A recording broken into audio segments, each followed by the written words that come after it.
오랫동안 가뭄이 심해지면 마실 물이나 양식이 떨어져서 사람들이 목마름과 배고픔으로 고생을 합니다. 그때 만약 구호단체에서 큰 트럭에 물과 양식을 잔뜩 싣고 와서 나누어 주면 어떤 일이 일어나겠습니까? 아마 그러면 사방팔방에서 수많은 사람들이 구름대처럼 몰려들 것입니다. 지금도 아프리카에서는 그런 일이 일어나고 있지 않습니까? 오늘 본문을 보시면 유다 백성에게도 그런 일이 일어났습니다. 유다 백성은 오랫동안 가뭄이 들어서 물을 구할 수가 없었습니다. 물을 구할 수가 없으니 사람들이 목이 말라서 죽어갔습니다. 물이 없으니 농사도 지을 수가 없었어요. 사람들이 굶어 죽어가고 있었습니다. 유다 백성들이 저는 가장 절망적인 상황에 처했을 때 하나님이 그들을 초청하십니다. 오호라 너희 목마른 자들아 물로 나오라. 돈 없는 자도 오라. 너희는 와서 사 먹되 돈 없이 값없이 포도주와 젖을 사라. 하나님은 물이 없어서 목이 말라 죽어가는 유다 백성을 향해서 오호라 너희 목마른 자들아 물로 나오라. 돈 없는 자도 오라. 너희는 와서 사 먹되 돈 없이 값없이 포도주와 젖을 사라고 초청을 하십니다. 그러나 이것은 유다 백성만 부르는 초청이 아닙니다. 이것은 온 세상 사람을 부르시는 하나님의 초청입니다. 여기서 목마른 자들은 물을 마시지 못해서 목마른 사람들을 가르치기도 하지만 그보다는 영적인 목마름을 가르칩니다. 사람은 영적인 존재이기 때문에 물질적인 것이 아무리 채워져도 영적인 것이 채워지지 않는다면 영적인 목마름을 느끼게 되어 있습니다. 배우지 못한 사람은 배움에 대한 갈망을 가지고 있고 억압된 상태의 사람은 자유에 대한 갈망을 가지고 있지 않습니까? 그보다 더 본질적인 갈망은 영혼에 대한 갈망입니다. 사람은 어디에서 와서 어디로 가는 것인가? 인생의 진정한 만족과 진정한 평안은 어디서 찾을 수가 있을까? 이런 것이 바로 영적인 목마름이요 영적인 갈증입니다. 물론 평소에는 세상 일로 바빠서 영적인 목마름을 느끼지는 못하지요. 먹고 살기가 바쁜데 인생이 무엇이고 영혼이 무엇이고 생각할 여유가 어디 있겠습니까? 그러다가 갑자기 몸에 큰 질병이 생기든지 하는 일이 실패하든지 아니면은 어려움을 당하면은 그때 자신을 진지하게 생각해 봅니다. 아, 이렇게 살다 가는 것이 인생인가? 라고 생각하면은 인생이 너무 허무하고 너무 더덥다는 것을 느낍니다. 바로 이것이 영적인 목마름이요 영적인 갈증입니다. 사람이 이런 영적인 목마름이나 영적인 갈증을 느낄 때는 어떻게 해야 합니까? 그때는 즉시 하나님을 찾아가야 합니다. 하나님은 물을 준비하고 목마른 자들을 기다리십니다. 물만이 아니고 포도주와 젖까지도 준비하고 목마른 자들을 하나님이 기다리십니다. 여기 1절에 보면 물이나 혹은 포도주나 젖은 이것은 무엇입니까? 이것은 하나님이 주시는 모든 신령한 은혜를 비유합니다. 하나님은 모든 신령한 은혜를 준비하고 영적으로 목마른 자들이 찾아오시기를 오늘도 기다리십니다. 그런데도 사람들은 하나님을 찾아가려고 하지는 않습니다. 사람들은 하나님 대신에 돈을 찾아갑니다. 지위를 찾아갑니다. 세상의 성공을 찾아갑니다. 물론 돈이나 지위나 세상 성공이 이 세상을 살아가는 데는 큰 도움이 되고 큰 유익이 됩니다. 그러나 여러분, 그런 것들이 영원한 삶을 위해서는, 영생을 위해서는 아무런 도움도 되지를 못합니다. 2절을 보세요. 너희가 어찌하여 양식이 아닌 것을 위하여 은을 달아주며 배부르게 하지 못할 것을 위하여 수고하느냐. 돈이나 지위나 세상 성공이 이 세상에서는 큰 도움이 되지만 저 세상에 가서는 양식이 되지도 못하고 배부르게 하지도 못합니다. 그런데도 사람들은 헛된 세상 것들을 위해서 은을 달아주며 모든 수고를 아끼지를 않습니다. 우리가 실제로 그렇게 살지는 않습니까? 영혼의 양식이 아닌 것, 우리 영혼을 배부르게 하지 못하는 것들을 얻겠다고 우리가 은을 달아주며 수고하지는 않습니까? 우리 영혼을 풍성하게 하지도 하는 하나님을 찾지도 않고 헛된 세상 것들을 얻겠다고 우리 영혼을 배부르게 하지 못하는 썩는 양식을 얻겠다고 새벽부터 밤늦도록 수고하지는 않습니까? 그런 사람에게 하나님이 말씀했습니다. 2절 하반에 보면은 내게 듣고 들을지어다.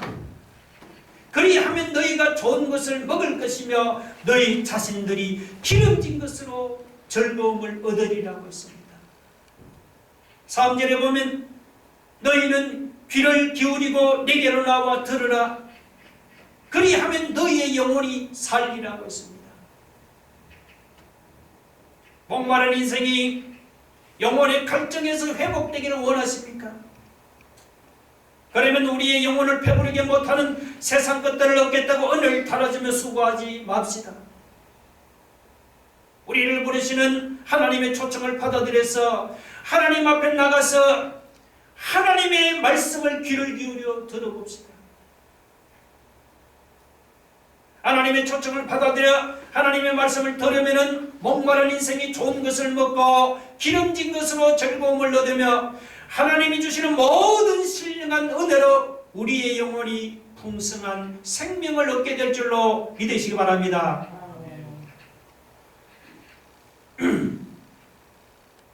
하나님이 이렇게 여러분 유다 백성을 초청하고 부르시고 구원하는 이유가 무엇입니까? 유다 백성들이 하나님으로부터 초청을 받고 구원받을 만한 조건이 있어서 하나님이 그들을 초청하고 부르시고 구원했습니까? 천만의 말씀입니다. 하나님께 불순종하기를 밥 먹듯이 하고 하나님보다도 우상 숭배를 좋아하던 백성이었습니다. 그런 유다 백성이 하나님으로부터 초청을 받고 부르심을 받고 구원받을 만한 조건이 어디 있겠습니까? 없습니다. 여러분 3절 하반에 보세요. 내가 너희를 위하여 영원한 언약을 맺으리니 곧 다윗에게 허락한 확실한 은혜니라. 하나님이 오래전에 다윗과 영원한 언약을 세웠습니다. 그것은 뭐냐? 다윗의 후손에서 메시아가 나온다는 언약입니다. 하나님 그 다윗 언약의 근거에서 유다 백성을 초청하고 부르시고 구원했습니다. 그들 안에 초청을 받고 부르심을 받고 구원받을 만한 조건이 있어서 하나님이 그들을 초청하시고 부르시고 구원하신 것이 결코 아닙니다. 그러면 다윗 언약에 따라서 다윗의 후손 중에서 하나님이 세우신 메시아가 누굽니까? 예, 바로 다윗의 자손으로 오신 예수 그리스도가 바로 그분입니다. 사무엘하 7장 16절에 보면 하나님이 다윗에게 내 나라가 영원히 보존되고 내 왕위가 영원히 견고하리라고 그렇게 약속을 했습니다.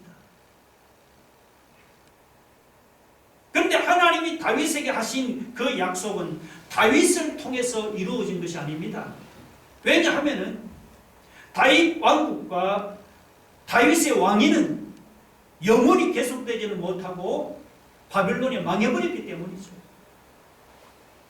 그러므로 하나님이 다윗에게 하신 그 약속은 다윗을 통해서 이루어진 것이 아니고 바로 다윗의 후손으로 오신 예수 그리스도를 통해서 이루어진 것입니다. 예수 그리스도 그리스도가 바로 누굽니까? 다윗 언약에 따라서 다윗의 후손 중에서 메시아로 오신 바로 그분입니다.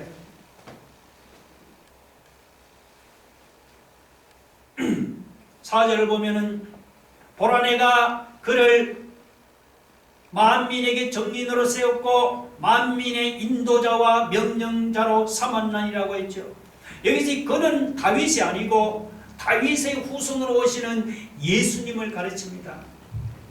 하나님께서 예수님을 온 세상 사람들이 구원 얻을 수 있는 정인으로 만민 앞에 세웠습니다. 하나님이 예수님을 만민의 구원 얻도록 인도하는 인도자요 명령자로 세우셨습니다. 우리 5절을 다 같이 한번 같이 읽어봅시다. 시작. 보라 내가 알지 못하는 나라를 부를 것이며 너를 알지 못하는 나라가 내게로 달려올 것은 여호와 내 하나님 곧 이스라엘의 거룩하신 이로 말미암음이니라. 이는 그가 너를 영화롭게 하였느니라. 자, 이것은 여러분 하나님이 메시아를 통해서 하나님을 알지 못하는, 그렇게 이방인들을, 하나님을 알지도 못하는 그런 이방인들을 하나님이 메시아를 통해서 그들을 부르고 초청하고 그들을 달려오게 해서 그들을 구원하겠다는 그런 말씀입니다. 여러분, 대통령이 연회를 열고 손님을 초청할 때는 아무나 초청하는 것이 아니죠. 국회의원이라든지 혹은 정당 대표라든지 사회적으로 유명 인사라든지 아니면은 외국에서 파견된 대사나 혹은 외교사절 같이 자격을 갖추어야만, 그래야만 대통령의 초청장을 받을 수 있습니다. 우리같이 자격 없는 일반 사람은 청와대 연회장에 가고 싶어도 여러분 초청장이 없어서 가지를 못합니다. 일국의 대통령의 초청이 그렇다면 하물며 만왕의 왕이 되시는 하나님의 초청은 여러분 더더욱 그렇지 않겠습니까? 그런데 사실은 그렇지 않아요. 우리가 하나님의 초청에 참석하는 데는 아무런 조건이 없습니다. 하나님이 메시아로 세우신 예수 그리스도를 믿기만 하면 하나님을 모르는 이방인도 하나님의 초청에 참석할 수 있는 것입니다. 여러분, 세상에 이보다 더 큰 은혜가 또 어디 있겠습니까? 구원은 세상적으로 자격 있는 사람이라야 받을 수 있는 것이 아닙니다. 구원은 우리가 노력하고 선을 행해야 받는 것도 아닙니다. 에베소 2장 8절 9절에 보면 이게 안 나오니까 제가 읽어드리겠습니다. 너희는 그 은혜에 의하여 믿음으로 말미암아 구원을 받았으니 이것은 너희에게서 난 것이 아니요 하나님의 선물이라. 행위에서 난 것이 아니니 이는 누구든지 자랑하지 못하게 함이라. 구원은 우리가 받을 자격이 있어서 받는 것이 아닙니다. 구원은 우리에게서 난 것이 아니고 우리의 행위를 통해서 받는 것도 아닙니다. 구원은 은혜로 받는 것이요 믿음으로 받는 것입니다. 그래서 구원은 하나님이 주시는 선물입니다. 하나님을 모르는 이방인도 예수 그리스도를 믿기만 하면은 하나님의 초청에 참석할 수 있고 구원 받을 수가 있는 것입니다. 하나님께서 이런 놀라운 구원을 준비해 놓고 죄인을 부르시고 초청합니다. 보라 네가 알지 못하는 나라를 부를 것이며 너를 알지 못하는 나라가 내게로 달려올 것은 여호와 내 하나님 곧 이스라엘의 거룩하신 이로 말미암음이니라. 여러분, 어떤 죄인도 예수 그리스도를 믿기만 하면은 하나님의 초청에 참석할 수 있고 구원받을 수가 있는 것입니다. 할렐루야. 하나님이 만약 자격 있는 사람만이 하나님의 초청에 참석할 수 있다고 말씀했다면 오늘 우리 중에서 하나님의 초청을 받아들일 만한 자격을 갖춘 사람이 과연 몇 명이나 있겠습니까? 저를 포함해서 아마 한 사람도 없을 거예요. 자격 없는 죄인을 은혜로 부르시고 오라 하시면서 초청해서 우리에게 구원의 축복을 주시는 그 하나님께 여러분 감사와 찬송과 영광을 돌릴 수 있기를 주님의 이름으로 축원합니다. 자, 앞에서 하나님의 초청과 구원에 대해서 언급하던 이사야가 오늘 본문 여러분 6절 이하에서는 죄 사함에 대해서 언급을 하고 있습니다. 하나님의 초청과 하나님 주신 구원이 확실한 것처럼 하나님이 죄인들에게 베푸시는 죄 사함의 은혜도 확실하다는 것입니다. 이사야가 하나님의 초청과 하나님이 주시는 구원을 언급하면서 죄 사함을 함께 언급하는 이유가 무엇입니까? 그 이유는 뭐냐? 내가 죄 사함을 받았다는 확신이 없이는 진정한 구원도 없기 때문입니다. 여러분, 이 문제는 예수 믿는 신자에게 아주 실제적인 문제입니다. 제가 목회하면서 신자들에게 종종 이런 질문을 해봅니다. 집사님, 예수를 믿습니까? 그러면 아주 자신 있게, 네 목사님, 예수님을 믿습니다. 대답합니다. 집사님, 구원 받았습니까? 이 질문에도, 예, 목사님, 저 예수 믿고 구원 받았습니다. 아주 자신 있게 대답을 합니다. 제가 다시 질문해 봅니다. 집사님, 그럼 예수 믿고 집사님의 모든 죄가 다 사함 받은 것을 믿습니까? 그러면 자, 죄 사함을 받았다고 대답하는 사람도 있지만요, 얼버무리고 대답하지 못하는 사람도 들어 있습니다. 오늘 여기는 어떤지 모르겠어요. 얼버무리는 사람은 어떤 사람입니까? 자기가 예수 믿고 구원 받은 것은 분명한데 자신의 모든 죄를 사함 받은 것은 확신하지 못하겠다는 그런 것입니다. 여러분, 혹시 우리 중에도 그런 사람이 없습니까? 내가 예수 믿고 구원 받은 것은 분명한데 내 죄가 다 사함 받은 것을 확신하지는 못해서 내가 예수 믿으면서도 여러분이 여전히 죄의식과 죄책감에 사로잡혀 살아갑니까? 하나님께서는 예수 그리스도의 보혈을 내 죄를 다 용서하셨다고 했는데도 나는 여전히 지난날 내가 범한 죄를 용서하지 못하고 여전히 죄책감에 사로잡혀 살아갑니까? 우리가 이렇게 죄사함에 대한 확신이 없으면은 아무리 예수 믿고 구원받아도 내 마음에 평안이 없고 기쁨이 없습니다. 항상 보면 지난날 내가 지은 죄가 항상 내 발목을 잡고 늘어집니다. 너 그런 죄를 범하고도 너 예수 믿는 신자라고 할 수 있어? 너 그러고도 집사라고 할 수 있어? 이런 생각이 들면 그냥 마음의 기쁨이 싹 사라집니다. 예수 믿고 구원은 받았지만 지난날 범한 죄 때문에 기뻐하지는 못하고 무엇인가 무거운 것이 내 마음을 꽉 이렇게 내리 누르는 것 같습니다.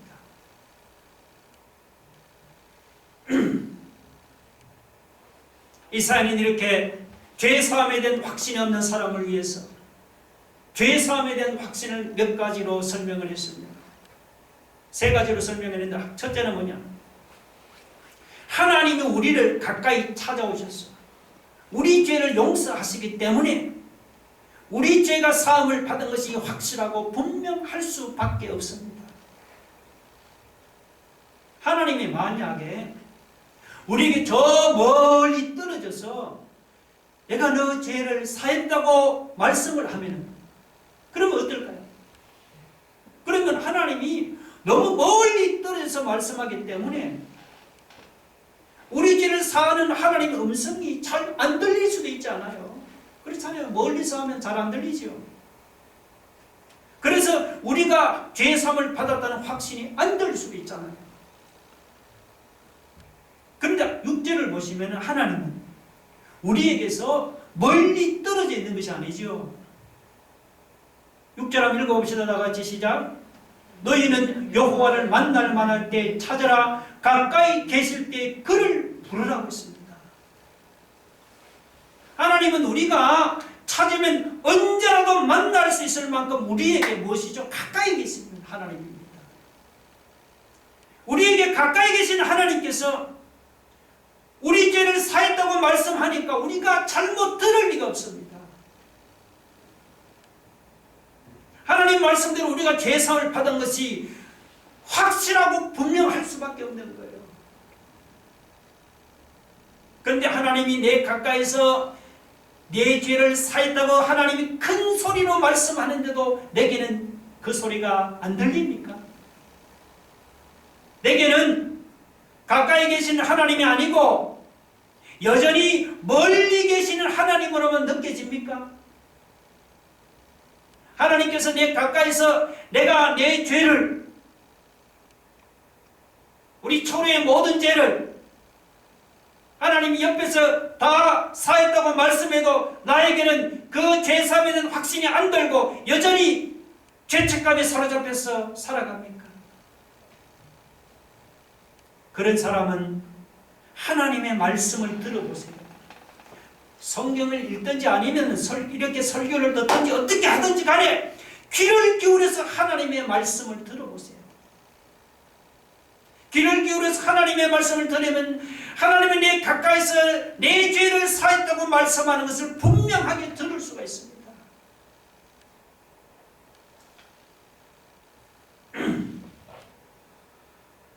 7절 보면은 악인은 그의 길을, 불의한 자는 그의 생각을 버리고 여호와께로 돌아오라. 그리하면 그가 긍휼히 여기시리라. 우리 하나님께로 돌아오라. 그가 너그럽게 용서하시리라 했습니다.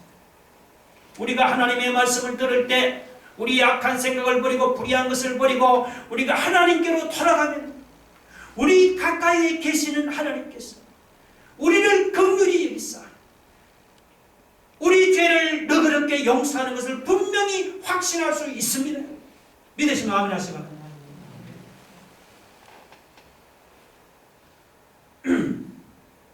어떻게 확신할 수 있느냐? 두 번째, 하나님이 위대하신 분이기 때문에 우리 죄가 사함을 받은 것이 확실하고 분명할 수밖에 없는 거예요.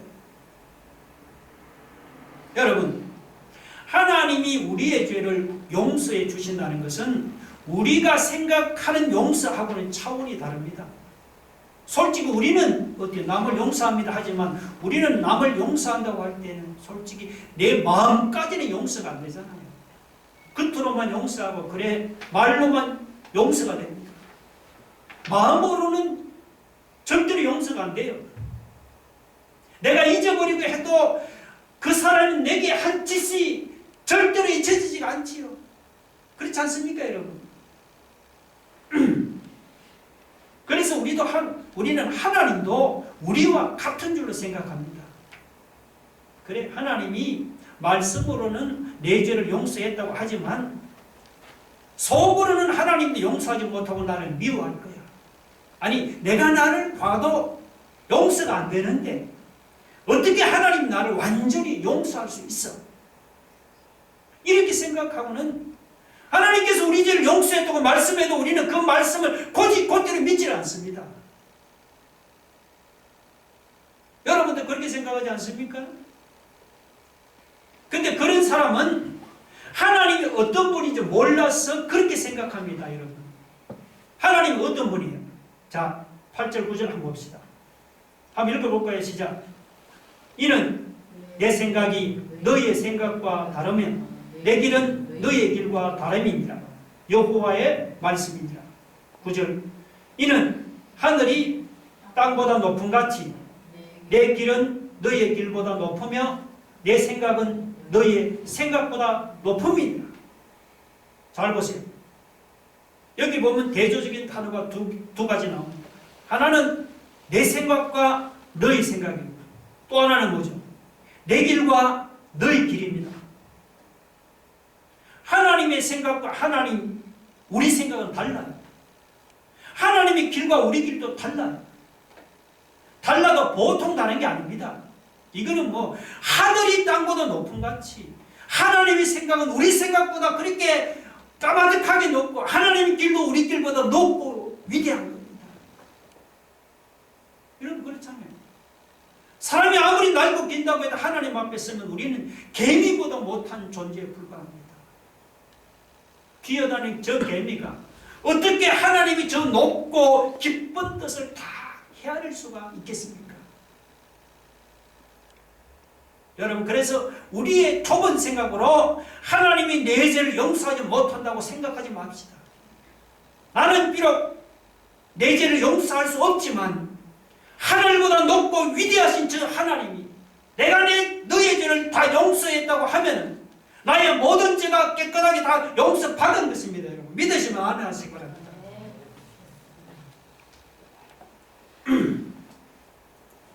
세 번째는 뭐냐? 하나님이 우리 죄를 사한다고 말씀했기 때문에 그 말씀에 근거해서 우리 죄가 사함받은 것이 확실하고 분명할 수밖에 없습니다. 사람이 죄를 용서했다면 그 말은 못 믿지만 하나님의 말씀은 사람의 말과 다르잖아요.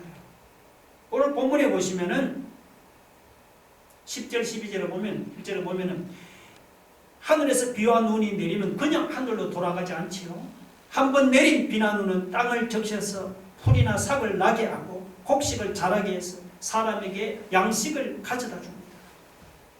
하나님의 말씀도 바로 그와 같습니다. 여러분 11절 한번 읽어볼까요? 다 같이 시작. 내 입에서 나가는 말도 이와 같이 헛되이 내게로 되돌아오지 아니하고 나의 기뻐하는 뜻을 이루며 내가 보낸 일에 형통함이니라. 아멘. 하나님의 입에서 나가는 말씀 헛되이 하나님께 되돌아가지 않습니다. 우리 말은 헛말이 될 때가 많지만 하나님의 말씀은 헛말이 하나도 없단 말이죠. 우리가 볼 때는 안 이루어질 것 같지만 하나님의 말씀은 반드시 이루어지게 되어 있습니다. 여러분 믿습니까?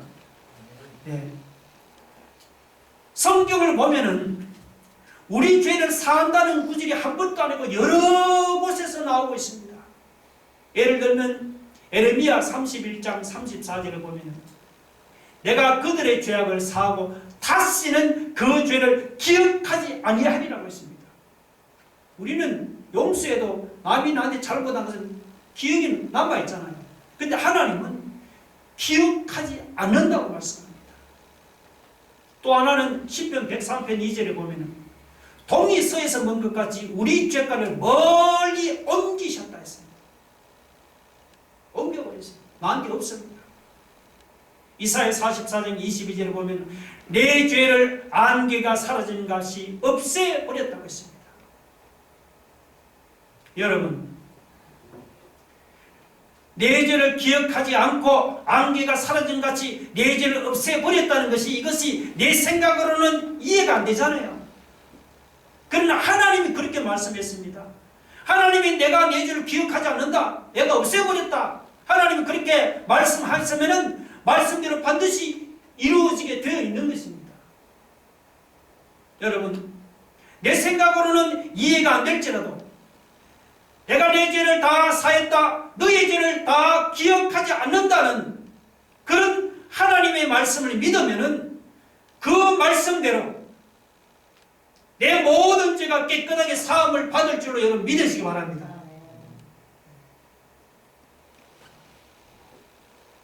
말씀 마치겠습니다. 우리 중에 구원을 받았지만 여전히 죄책감에 사로잡혀 살아가는 사람이 있습니까? 그런 사람은 오늘 이 시간 하나님의 초청을 받아들여서 하나님 앞으로 나아가기 바랍니다. 오 하나님 목마른 자들아 물러나오라, 나에게로 오라. 오늘 6절 7절 한번 같이 읽어봅시다. 다 같이 시작. 너희는 여호와를 만날 만한 때에 찾으라. 가까이 계실 때 그를 악인은 그의 길을, 불의한 자는 그의 생각을 버리고 여호와께로 돌아오라. 그리하면 그가 긍휼히 여기시리라. 우리 하나님께로 돌아오라. 그가 너그럽게 용서하시리라. 하나님 우리를 부르시는 소리를 듣고 하나님께로 돌아오면 그가 우리를 긍휼히 여겨서 그가 너그럽게 용서하신다 했습니다. 오늘 이 말씀대로 우리를 부르신 하나님의 초청을 받아들여서 하나님 앞으로 나아가면 하나님께서 우리의 모든 죄를 다 용서해 주십니다.